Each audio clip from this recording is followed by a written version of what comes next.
We had Africans from South Africa and Angola at Lincoln University who'd been shot at. For real. We had Africans who taught us what the struggle really was about. I mean, these were people who had friends who were killed in Angola and South Africa. And they got a scholarship to come to study here in America. I think the Africans were, and I will say not enough scholarship has been given to the impact Africans have had on the freedom movement, Black freedom movement in this country. Let me give you one example. Washington, D.C. used to be a segregated city. You could not go in certain restaurants. And all of a sudden, you have the Nigerian ambassador, the Ghanaian ambassador, the ambassador from Cote d'Ivoire. And they are His Excellency X, Y, and Z.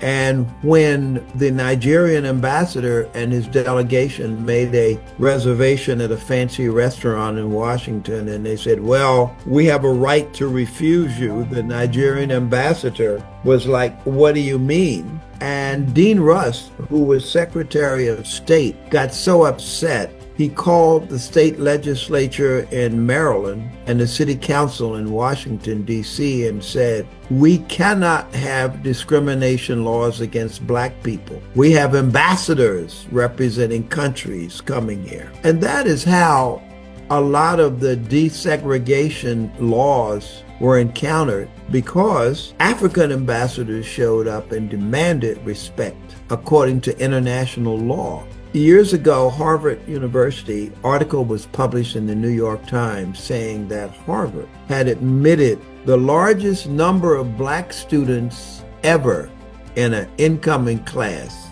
except when you begin to look at the incoming class, half of those Black kids' parents were Africans, who were very clear, you will not bring home a B in this house.